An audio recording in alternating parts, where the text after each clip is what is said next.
चूरू से युवा सांसद राहुल कस्वा हमारे साथ है खास बातचीत के लिए। सर, राजेंद्र राठौड़ जी ने बड़े आरोप लगाए हैं आपके ऊपर। गुंडा राज के बयान पर बयान दिया है कि आपके पिताजी आप उनके साथ होते, वो वक्त याद कीजिए।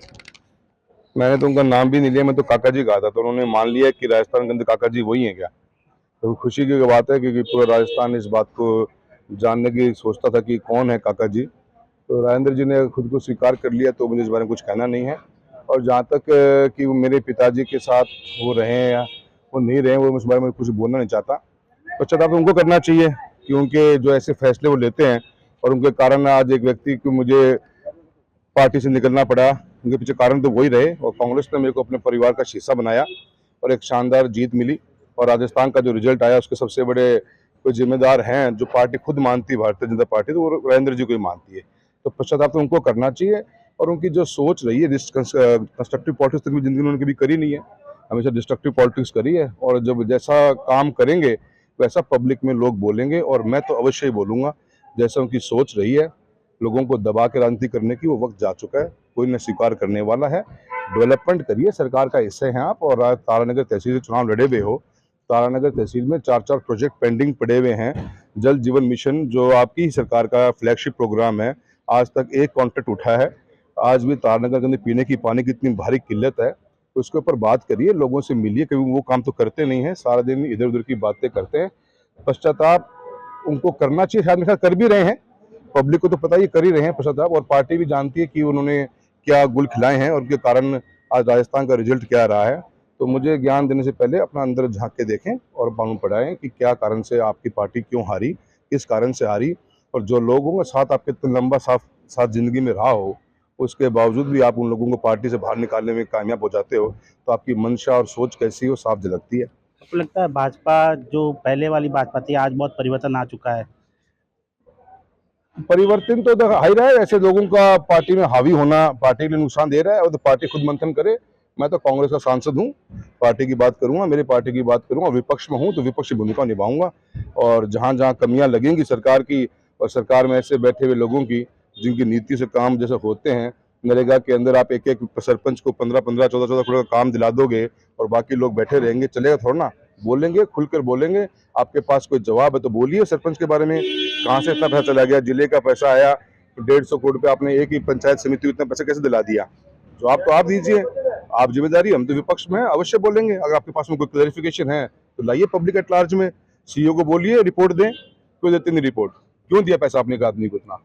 यही वजह है कि आपने गुंडा राज वाली बात की। बिल्कुल जी, आज इनकी मानसिकता है। जब पिछली बार सरकार बनी थी तो जनवरी के महीने के अंदर इन्होंने 21 आदमियों को 20 आदमियों पर ट्रांसफर कराए। एक ही जाति के लोग थे, ट्रांसफर करा के लोगों को प्रताड़ित करना। आज हमारी जो मेरे क्षेत्र में काफ़ी लोग स्टेट के अंदर अलग अलग हिस्सों में काम करते हैं।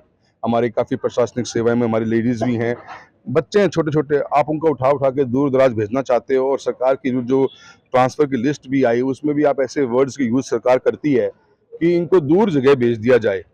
तो ये तो एक सरकार की विफलता है, मानसिकता नजर आती है कि किस मानसिकता के साथ में ये लोगों के साथ में लोगों को प्रताड़ित करने का काम कर रहे हैं। लेडीज को दूर दूर भेजना, क्या क्या मिलेगा आपको उससे। आपसे लोगों को जीत लोगे नहीं, कभी नहीं जीत पाओगे लोगों का दिल। लोगों का दिल काम करने से जीता जाता है, व्यवहार से जीता जाता है। और जिस तरह की राजनीति ये लोग करते हैं, मैं नहीं मानता कि इसके ऊपर कोई इसको सहन करने वाला है। जनता ने 2 बार तो जवाब दे दिया, तीसरी बार काका जी ने उसे मना कर दिया, चुनाव लड़ेंगे नहीं वो, पर कभी मन में हो तो जनता दोबारा जवाब देगी, उनको हर हालत में देगी।